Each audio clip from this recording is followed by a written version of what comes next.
আজ শুনছেন ভূত বাগানের কথামালায় সুচিত্রা ভট্টাচার্য রচিত গল্প বুড়ির ভূত। এবার শীতে পুপসিদের মধুপুরের বাড়ি সরগরম। কে না এসেছে! বাবা, মা, ঠাকুরদা, ঠাকুমা, মাসতুতো দিদি মুনা, মামাতো বোন কঙ্কা, টুকটুকি, এমনকি চরম কাজের মানুষ ভানু মামাও। এত লোকজন দেখে বাড়ির কেয়ারটেকার ত্রিভুবনের মুখে হাসি আর ধরে না। আসেনি শুধু পুপসিদের দিদি খুকু। সদ্য খবরের কাগজের অফিসে চাকরি পেয়েছে সে। বেজায় ব্যস্ত থাকে দিনরাত। এই ফিচার, এই রিপোর্টিং, এখানে যাওয়া সেখানে ছোটা। মধুপুর যাওয়ার প্রস্তাব শুনে নাক কুঁচকেছিল খুকু।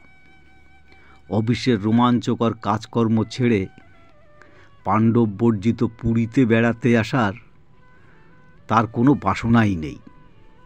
হ্যাঁ, পাণ্ডব বর্জিত পুরী বটে। পাঁচিল ঘেরা পেল্লাই বাড়ি, চতুর্দিকে আম, জাম, বেল, নিম, শাল, মহুয়ার মিনি জঙ্গল। স্টেশন থেকে বাড়িটা বেশ দূরে, প্রায় 5 কিলোমিটার। আশেপাশে আরও কয়েকখানা এরকম পুরনো বাগান বাড়ি আছে। কোনোটাতেই জনমনীষী নেই। এ বাড়িতে মানুষ বলতে 2 জন, ত্রিভুবন আর তার বউ বাসন্তী। তারা থাকে সেই পাঁচিলের ধারে আউট হাউসে। মাঝে মাঝে ঝাড়াঝুড়ি করা ছাড়া পুপসিদের এই দোতলা বাড়িটা প্রায় খোলাই হয় না। পুপসিদের ট্রেন মধুপুর পৌঁছেছিল বিকেল 3টায়। ত্রিভুবনকে আগেই খবর দেয়া ছিল। সার ঘর খুলে রেখেছে সে। স্থানীয় একটা লোককে ধরে গোটা বাড়ি ঝকঝকে তকতকে করে ফেলেছে। ডিসেম্বরের শেষ, দিন এখন খুব ছোট। পৌঁছে হাত পা ছাড়তে না ছাড়তেই সন্ধে। হাত পা ছড়ানোর উপায় কোথায়? জব্বর ঠান্ডা এখানে। শাল, সোয়েটার, টুপি, মোজা, গ্লাভস যে যা পারছে গায়ে চাপিয়ে ফেলছে। তবু শীতের হাত থেকে নিস্তার নেই। হাড়ে পর্যন্ত কাঁপুনি ধরে যায়। এদিকে বিজলি বাতিও নেই। ঘরে ঘরে হেরিকেন জ্বালিয়ে দিয়ে গেছেন ত্রিভুবন। তবে কেউ এখন নিজের ঘরে নেই। সবাই জড়ো হয়েছে দোতলার হলটায়। জোর হইহল্লা চলছে, গল্প, হাসি, গান। বাসন্তী এসে আর এক পোস্ত চা দিয়ে গেল। ছোটদের জন্য গরম গরম খাঁটি গরুর দুধ। গরুও খাঁটি, দুধও খাঁটি। খাওয়ার পরে গোফে ইয়া পুরু দুধের স্বর লেগে থাকে। পুপসির দিদা প্রীতিলতা অনেকক্ষণ ধরেই রান্নাঘরে যাওয়ার জন্য উসখুস করছিল। জিজ্ঞাসা করলেন বাসন্তীকে, হ্যাঁ রে, আজ রাতে কি খাবার? লুচি, বেগুন ভাজা, আলু চচ্চড়ি আর পেড়া। ব্যাস, মুরগি টুরগি কিছু হচ্ছে না? মেনু ঠিক করবার দায়িত্ব ভানু মামার। তাকে এবার টিমের ম্যানেজার করা হয়েছে। এসেই একটা সাইকেল জুটিয়ে সে বাজারে ছুটেছিল। নিয়ে এসেছে গাদাখানেক ময়দা, ঘি, আলু, বেগুন, লঙ্কা, পেঁয়াজ আর মধুপুরের বিক্ষিত প্যারা। দোকানেই সে খানা স্টেক প্যারা সাটিয়েছে। বাড়ি আসতে আসতে আরও গোটা 5। ভানু গম্ভীরভাবে বলল, না মাতাশ্রী, আজ সারাদিন প্রচুর উল্টোপাল্টা খাওয়া হয়েছে, রাত্রিবেলায় শুধু লুচি চচ্চড়ি ভালো। প্রীতিলতা ঘোর আমিষাসী, মুখ বিকৃত করে বললেন, আহা, বেড়াতে এসে মুরগি মটন ছাড়া মুখে রোচে? পুপসি মাছ মাংস খাওয়া ছেড়েই দিয়েছে। তার সামনে আমিষ খাওয়ার গল্প করলে সে তো আহতই হয়। দিদাকে জ্ঞান দেওয়ার ভঙ্গিতে সে বলে, দেখো দিদা, প্রাণী হত্যা মহাপাপ। এই যে তোমরা মুরগি ভেড়া জবাই করো, জানো তাদের আত্মারা তোমাদের আশপাশে ঘুরে বেড়ায়, তোমাদের অভিশাপ দেয়। মুনা খিলখিল করে হেসে ওঠে। মুরগি ভূত, ভেড়া ভূত, ঠাট্টা করো না মুনা দিদি। ভেবো না স্কুলে পড়েছো, সব জেনে গেছো। পুপসি রীতিমতো গোমরা। মানুষ মরে ভূত হতে পারে, জীবজন্তু তা পারে না। কঙ্কা শীতে জড়সড়ো হয়ে পুষ্পির মায়ের গা ঘেঁষে বসে কাদো কাদো মুখে সে বলে উঠল, আবার ভূত টুতের কথা কেন বলছো? মুনা বলে, ও মা, কি বোকারে তুই, ভূতের ভয় পাচ্ছিস? পুপসির দাদু ধীশঙ্কর বললেন, ভূতকে কে না ভয় পায়? কেন ভয় পাও? তুমি কি কখনো ভূত দেখেছ? দেখেছি বই কি। ধীশঙ্কর ভালো করে গায়ের শালটা জড়িয়ে নিলেন। জানিস তো, এক সময় আমরা কি রকম ফুটবল খেলতাম, নেশা ছিল। মোহনবাগান ক্লাবে না গিয়ে একদিনও থাকতে পারতাম না। একদিন ক্লাব থেকে বেরিয়ে আমি আর আমার বন্ধু দরবাড়ি ধর্মতলার দিকে যাচ্ছি। ময়দানের মধ্যে দিয়ে গেলে অনেকটা শর্টকাট হয়। ময়দান ধরেই চলেছি, ঘুরতে অন্ধকার। বেশ তাড়াতাড়ি মাঠটুকু পার হচ্ছিলাম আমরা। তখনই স্পষ্ট পেছনে একজনের গলা, দাদা, আপনাদের কাছে কালকের মোহনবাগান ইস্ট বেঙ্গলের টিকিট হবে। চমকে তাকিয়েছি দুজন। ও মা, দেখি কেউ কোথাও নেই। ভাবলাম আমাদের শোনার ভুল। আবার দুপায়ে এগিয়েছি। আবার এক প্রশ্ন। ঘুরলাম, কেউ নেই। তারপর এক পা করে হাঁটছি আর ফিরে ফিরে তাকাচ্ছি। গলার স্বরটা সঙ্গে সঙ্গে কিন্তু আসছে। ধারের কাছে একটি প্রাণীও নেই। আমরা দুই বন্ধু ঠক ঠক করে কাঁপতে শুরু করলাম।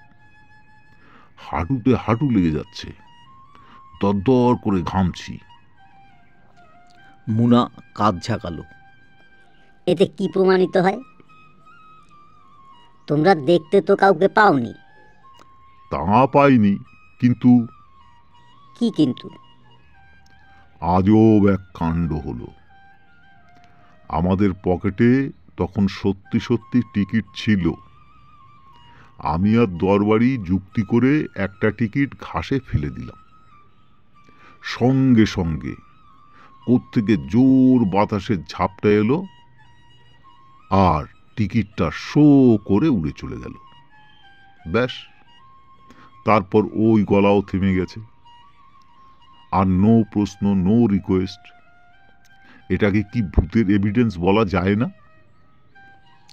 টুকটুকি দাদুর হাঁটু চেপে ধরেছে। ভূতের গল্প না থাক দাদু। কিন্তু ভূতের গল্প একবার শুরু হলে আর কি থামে? তার উপর যদি এমন একটা শীতের রাত হয়, সেখানে আলো আঁধারি মিশে একটা আধিভৌতিক পরিবেশ তৈরি করেছে। দেখা গেল ঘরের অনেকেই কখনো না কখনো ভূত বা পেতনিদের দেখা পেয়েছে। পুপসির বাবা নাকি একবার এক সাইকেল ভূতের পাল্লায় পড়েছিল। পুপসির ঠাকুমা পড়েছিল মেছো ভূতের কবলে। প্রীতিলতাকে নাকি একবার মাদ্রাজি পেতনি ভূত তাড়া করেছিল, প্রাণপণে পো পো করে দৌড়ে, তবে বেঁচেছিল। ভাগ্যিস প্রীতিলতার জানা ছিল তামিলে পো মানে যা। পুপসির মাও বাদ যায়নি, সে নাকি একবার এক ব্রহ্মদত্তির খপ্পরে পড়েছিল। ভারী ছিচকে ছিল বুটটা। আসানসোলে থাকার সময় সুমিত্রা একটু অন্যমনস্ক হলেই নাকি কলাটা মূলোটা হাপিস করে দিত পাশের বেলগাছের ব্রহ্মদৈত্যী। একমাত্র দেখা গেল পুপসির ঠাকুরদা নিখিলনাথেরই কপাল খারাপ। তার চোখের জ্যোতি বরাবরই ক্ষীণ, সেজন্যেই নাকি তার এ জীবনে ভূতের দর্শন পাওয়া হয়ে ওঠেনি। এই নিয়ে দাদুর আফসোসও আছে। ভানুমামা আর মুনা ভূতের গল্প শুনতে শুনতে হেসে গড়াগড়ি খাচ্ছিল। ভানু বলল, আরে ছো, তোমরা কখনো সাহসী লোকেদের ভূত দেখতে দেখেছ? সঙ্গে সঙ্গে মুনা সায় দিল, ঠিক ঠিক, ভূত শুধু ভীতু মানুষদের দেখা দেয়। ভূত মানুষের মনের ভুল, দুর্বলতা। পুপসি চেঁচিয়ে উঠল, মোটেই না, ভূত সবাইকে দেখা দেয়। আমার কাছে একদিন একটা হরিণের ভূত এসেছিল। জলে ভরা, কি করুণ দুটো চোখ। অবিকল মানুষের গলায় বলল, তোমরা এত নিষ্ঠুর কেন গো? বিনা কারণে কেন আমাদের মেরে ফেলো? পেছনে পেছনে কোনো বাঘের ভূত আসেনি হরিণের ভূতটাকে খেতে? ভানু অট্ট হাস্যে ফেটে পড়ল। তোদের মতো লেবদুষকে নিয়ে আর পারা যায় না। ভয় পেয়ে পেয়ে তুই যেন কেমন কেবলি হয়ে গেছিস। ত্রিভুবন দরজায় দাঁড়িয়ে হঠাৎ সে বলে উঠল, অমন কথা বলো না ভানু দাদা, তেনারা শুনলে রাগ করবেন। জানো, এ বাড়ির বাগানেও তেনারা আছেন। তাই নাকি? কজন আছে? একজন তো প্রায়ই দেখা দেন, এক বুড়ি। ওই কুয়োপাড়ের আম গাছটায় কলায় দড়ি দিয়েছিল। কেন? কেন এখানে এসে মরল কে জানে। হঠাৎ একদিন সকালে কুয়োর জল তুলতে গিয়ে দেখি। তুমি কি সেই 10 বছর আগের ঘটনা বলছো? পুপসির ঠাকুমা সান্ত্বনা জিজ্ঞাসা করলেন। সেই বুড়িটা এখানেই কোন গায়ে থাকতো না? হ্যাঁ মা, ঠিক ধরেছেন। ছেলেরা দেখতো না মাকে। বড় দুঃখী ছিল বুড়িটা। সে যে ভূত হয়ে এখানে আছে, আগে বলনি তো। আপনারা ভয় পাবেন বলে তো বলিনি। দেখেননি, আপনারা এখানে এলে আমি আপনাদের সন্ধ্যের পর কুয়োতলায় যেতে বারণ করি। সে তো ওই বুড়ির জন্যই। ছেলে দুটো গিয়ে যদি গয়ায় পিণ্ডি চড়িয়ে আসতো, তাহলে হয়তো বুড়ি শান্ত হতো। এখন তো ফির পূর্ণিমা অমাবস্যাতেই আসছে। এসে কি করে? ভানু চোখ ঘোরালো। হাউ মাউ খাও, মানুষের গন্ধ পাও, এরকম বলে? না গো দাদা, খালি কাঁদে। ছেলেপিলেরা অবহেলা করলে মায়ের মরে গিয়েও যেন সে দুঃখ যায় না গো। মাঝে মাঝে অবশ্য ডাকেও যেন কাকে, মনে হয় ছেলেদেরই। বেশ জম্পেশ গল্পটা ফেঁদেছে তো। ভানু খ্যাক খ্যাক করে হাসছে। তা অমাবস্যাটা কবে? তেনাকে কি দেখা যাবে? যেতেই পারে, কালই তো অমাবস্যা। না না, আজই তো পড়ে গেছে। বাহ, তা এলে আজ একবার ডেকো, বুড়ির সঙ্গে একটু গপ্পসপ্প করা যাবে। চাই কি বুঝিয়ে সুজিয়ে আমি ওকে স্বর্গের রাস্তাটাও দেখিয়ে দিতে পারি। গল্পে গল্পে রাত বাড়ছে। পথশ্রমে সকলেই আজ অল্প বিস্তর ক্লান্ত। খাওয়ার ডাক পড়তেই সবাই মিলে ছুটেছে একতলায়। আহার পর্ব চুকিয়েই যে যার মতো কাঁপতে কাঁপতে ঢুকে পড়েছে লেপ কম্বলে। দোতলার একটা ঘরে মুনা পুপসি শুয়েছে, পাশের ঘরে ভানু মামা। লঙ্কা টুকটুকি ভয়ে বেজায় কাতর। তাদের মা বাবার সঙ্গে আসেনি বলে কোথাও ভরসা পাচ্ছে না। দুজনে গুটিসুটি আশ্রয় নিয়েছে দাদু ঠাকুমার খাটে। গভীর রাতে হঠাৎ ঘুম ভেঙে গেল পুপসির। কেমন যেন একটা শব্দ শোনা যাচ্ছে। কান পাতল। শব্দ কোথায়? এ তো গলার আওয়াজ। কে যেন অনেক দূর থেকে ডাকছে না? মুনাকে ঠেলল পুপসি। এই মুনাদি, ওঠ, শোন, শুনতে পাচ্ছিস? মুনা অতি কষ্টে লেপ থেকে মুখ বার করল। কি শুনবো? কে যেন। আর বলতে হলো না। গলার আওয়াজটা মুনার কালেও পৌঁছে গেছে। মিহি স্বরে কে যেন আবার ডাকলো, মুনা, পুপসি। মুনা পুপসির হাত খামচে ধরল। উড়ি বাবা রে, উড়ি বাবা রে। পুপসি ডুকরে উঠল। তখনই বলেছিলাম আত্মা নিয়ে ঠাট্টাই আর কি করিস না। এখন কি হবে?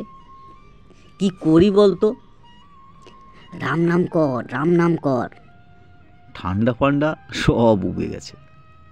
রাম নাম জপ করছে দু বোন। আশ্চর্য, আওয়াজটা থেমে গেল। একটু বুঝি ধাতস্থ হয়েছে দুজনে। হঠাৎ ধূপ করে শব্দ। মুনা কাপা কাপা গলায় বলল, ওটা কি, কি হলো রে?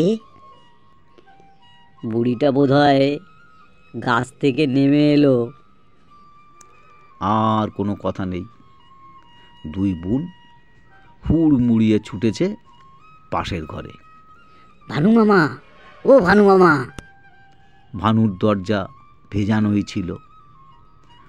আলগা ধাক্কা দিতেই খুলে গেছে। সঙ্গে সঙ্গে লেপের ভিতর থেকে ভানুর আত্মচিৎকার, ওরে বাবা রে, এসে গেছে রে, ছেড়ে দে রে, ছেড়ে দে রে, আর কিছু বলবো না রে। দুই বোন কোরাসে ডেকে উঠল, ভানু মামা, আমরা মুনা পুপসি। তুমিও কি আমাদের মতো ভয় পেয়ে গেছো? ও তোরা? অমনি তড়াক করে উঠে বসেছে ভানু। দেখলি তো কেমন ভয় পাওয়ার অ্যাক্টিংটা করলাম। ঘরে মৃদু হেরিকেনের আলো। মুনা পুপসি মুখ চাওয়াচাই করল। পুপসি বলল, তুমি কিছু শোনোনি? কি শুনবো? যত সব ভিতুর ডিম। যা যা যা, শুয়ে পড়বে গিয়ে। বলেই আবার শোয়ার তোড়জোড় করছে ভানু। কিন্তু লেপে আর মাথা ঠেকাতে হলো না।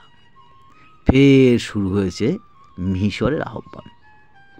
এবার রীতিমতন কাছ থেকে একেবারে স্পষ্ট গলা, ওরে আমি এসেছি, দরজা খোল।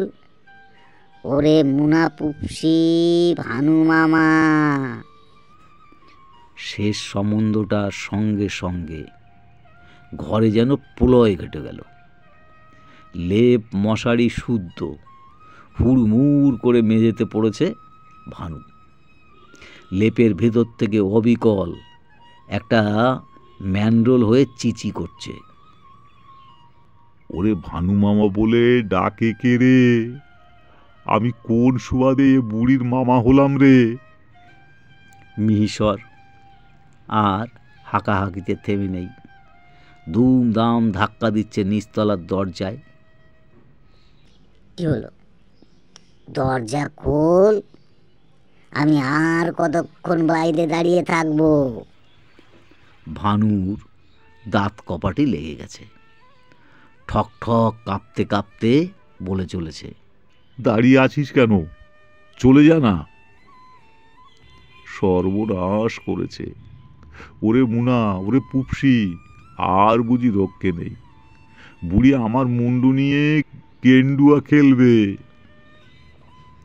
বাড়ির সকলেই প্রায় জেগে গেছে, থম মেরে আছে সকলে, যেন কি ভয়ঙ্কর ব্যাপার ঘটতে চলেছে আন্দাজ করার চেষ্টা করছে। লঙ্কা টুকটুকি উচ্চ স্বরে কান্না জুড়ে দিল। ক্ষুদ্র মিহি গলা এবার ক্রমশ করুণ হলো। এই যে আবার সুর বদলালো, নরম করে ডাকছে, ওরে খুলিসনি খুলিসনি। তবু কে যেন খুলে দিল দরজা। মিহি গলা হাউমাউ করতে করতে ঢুকে পড়েছে ভিতরে, তীর বেগে উঠে আসছে। ভানু অজ্ঞান হয়ে গেল। সকলে মিলে জলের ঝাপটা দিয়ে জ্ঞান ফেরালো ভানুর। চোখ খুলেই ভানুর প্রথম বুলি, বুড়িটা কোথায় গেছে? খুকু ঝুঁকল মুখের উপর। আমি বুড়ি হব কেন? আমি খুকু। খুকু বুড়ি তো তোমার দিদির নাম, সে তো এখন কলকাতায়। ভানুর চোখ পিট পিট করলো। খুকু, তুই তুই কোথার থেকে এলি? কলকাতা থেকে। ভাবলাম পেছন পেছন চলে এসে তোমাদের একটা সারপ্রাইজ দিই। মধুপুর ট্রেন ঢোকার কথা 8:30টায়, এলো 12:30টায়। আসানসোলের একটা মালগাড়ির ইঞ্জিন খারাপ হয়ে গেছে। খুকু সোজা হয়ে দাঁড়ালো, পরনে জিন্স, পুলোভার, মাথায় ব্রিটিশ হ্যাট। দেখে কে বলবে এ ছেলে নয় মেয়ে। ঘর ভর্তি লোকজনকে ঝাঁঝানো গলায় বলল খুকু, কখন থেকে গেটে এসে চেল্লাচ্ছি, কত কষ্ট করে একটা রিক্সাওয়ালাকে পটিয়ে পটিয়ে স্টেশন থেকে এলাম। কি তোমাদের মরণ ঘুম, কিছুতেই সাড়া পাওয়া যায় না। শেষে উপায় না পেয়ে পাঁচিল টপকালাম। জোরে জোরে দরজা ধাক্কাচ্ছি, তাও তোমরা। বলতে বলতে খুকু ফের ভানুর দিকে ঝুঁকেছে। কি ভানু মামা, ভূত ভেবে বসলে? ইস, তোমাকে আমি এতদিন সাহসী বলে জানতাম। ভানু আবার অজ্ঞান, তবে এবার ভয়ে নয়, লজ্জায়।